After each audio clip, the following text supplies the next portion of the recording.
You want me off the job? Say the word. When are you planning on doing it? Tonight? Really? Well, so you'd be leaving tomorrow then? No. The retainer's for the money. I'm not leaving until I get my money. I don't like that. Oh, I don't care. I don't want you near my sister. I don't care. And if I tell you the deal's off? Then I'll leave right now, and you'll never see me again. Your call. I believe it. I think the world out there believes it, that you'll get an Academy Award nomination for Magic Mike. Maybe even Killer Joe. All this. When that talk hits you, what does it do to you? Have you just let that just, or does it affect you? Well, it's an exciting proposition. Mm-hmm. It feels wonderful to even hear that consideration from critics that have seen these things at this time. Is it something that I'm expecting? Mm-hmm. I cannot say that I'm expecting it. I don't really know how to. Don't know how to let myself. If it were to happen, I believe I would be able to look it in the eye and really feel wonderful. Yeah. Because it could. You could have with Steven Soderbergh. I don't think you could, because he keeps control over what he's doing in a movie, but that could have been a campy movie. Instead, Yeah. It isn't. This character that you're playing is serious, dead serious about what it is that he does. Yeah. Meaning you had to get up on stage and dance. Yes. You had to buff up, you had to do all of this to prepare for it. Buffing up Dancing, is more not commerce. what you're known for. No. But it was So- commerce. This Yeah. guy's a capitalist, so everything was about how do we get more dollars out of their purses. Mm-hmm. Well, one, everybody better be in the best shape. All right, if anyone's not, as Dallas, I'm speaking Mm-hmm. as Dallas, right? Everybody better be in the best shape. This production needs to run smooth. I went to a mail review. It was a horrible production. And I was like, that 2 hours should be an event. Mm-hmm. You never want to let the crowd lull and say, hey, now it's time maybe to go to the bathroom. No, you want to take all the women there, try to take them on a ride. So where do you bring it down and whisper to them a little bit? And where do you bring it up and bang the djembe and bring out Tarzan? You know, take them on this sort of campy fantasy ride, which is what Dallas was trying to do with the Club Exquisite. I see that you look like you lost some weight Yes. for a role. Yes, I've got a role coming up in September. Mid-September, I'm going to work with a director named Jean-Marc Vallée, and we're going to tell a story of this guy in the 1980s named Ron Woodruff. He was in Dallas. He contacted HIV, and they'd given him 30 days to live, and he said, you know what? He's a real fighter. He really fought for his life.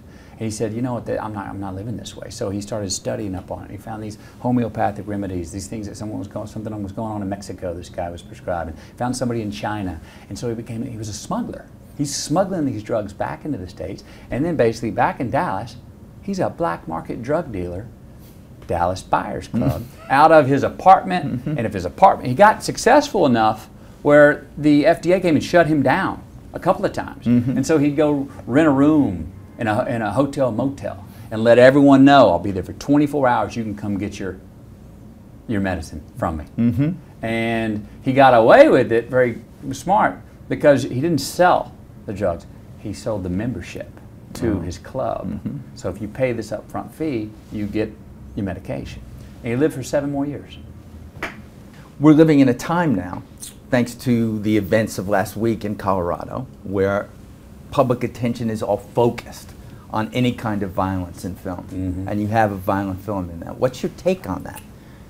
Do you feel that the movie industry that you're a part of plays any role in this, in making people, sparking them to violent action?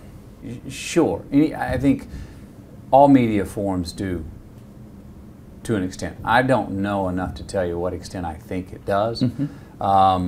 There's obviously a much larger immersion into the world of media now than there ever was. Kids now spend, kids 8 to 18 spend an average of 7.5 hours a day either watching a TV, on a computer, or playing a video game. That's a lot more than you and I could have ever done, even if we tried. So If they're sleeping for 8 hours and you got 8 hours on that, you got another 8 hours that they're in reality dealing socially and dealing with their life. That's 50% basically. So what is reality and what is the escape? Mm-hmm.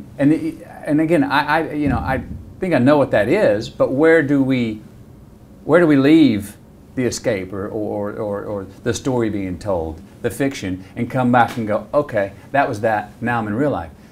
Very tough, because what's the best one of the definitions of some of the best art is when you go, you believe it's real. You don't cross that line. Mm-hmm. You walk in and you walk out and you're like, no, that happened. Mm-hmm. You believe it happened. Mm-hmm. Now, part of it is parenting and mentorship and people just, being with the child, and it's not only children that commit these acts, but being with the person saying, okay, did you get that? That was, it's fun. You went on that fantasy. Did you like that? Yeah, you like Spider-Man. Yeah, you like that. But now understand, that's, it's like, it's not necessarily, it's not real. It happens in sports too, in boxing, football. Yeah, we ask these people to go be gladiators. We say, go be an animal. The biggest, strongest, most vicious animal is the best in those sports. But yet, once you get out of the ring, once you get off the field, hey, you're a civilized human being, mm-hmm. bipedal mammal, take care of your stuff, you've got intellect. Well, it's a tough thing to do. Same with sending these young men and women off to war. Mm-hmm. You send an 18, 19, 20-year-old off to war, mm-hmm.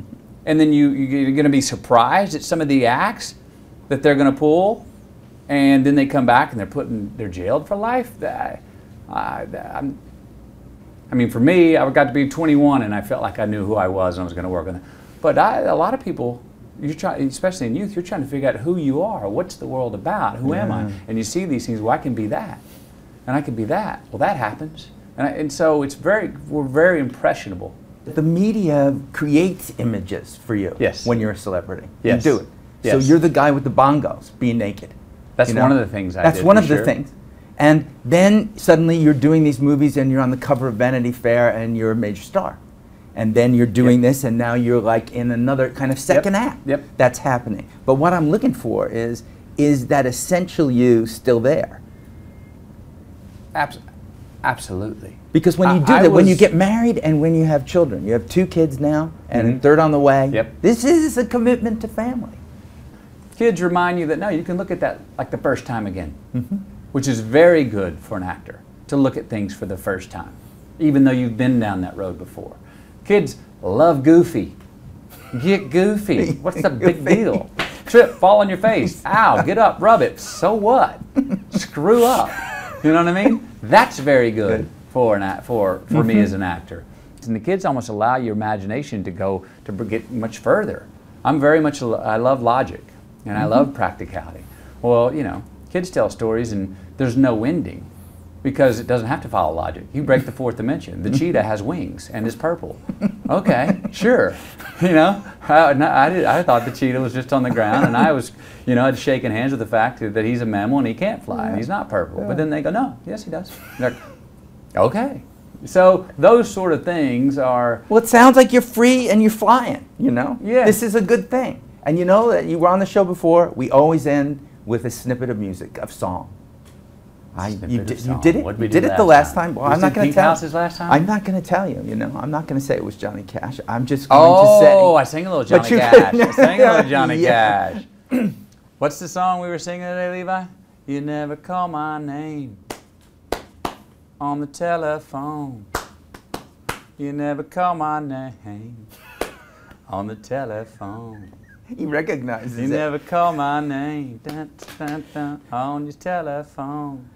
It's a little piece of a great chorus in a Black Angels song. Mm-hmm. It's an Austin band, and then it's one of the, as I'm in my quest to find good rock and roll today, mm-hmm. one of the better bands I've heard. It's off of an album called Phosphorine Dream, and we like to jam to that. And you're singing it with Levi, so that's good. It can't be better. Yeah. Matthew? Peter, the best. Thank you so much. Absolutely. Thank you. Enjoyed it. That was great. That was really great. That was fun. It's hot here. Oh, I'm not hot. But you're not hot at all. Because I'm skinny. You weigh 89 pounds. I've noticed that. Since I lost weight, I was like, I'm cold. And now Camilla's going, no, I'm warm.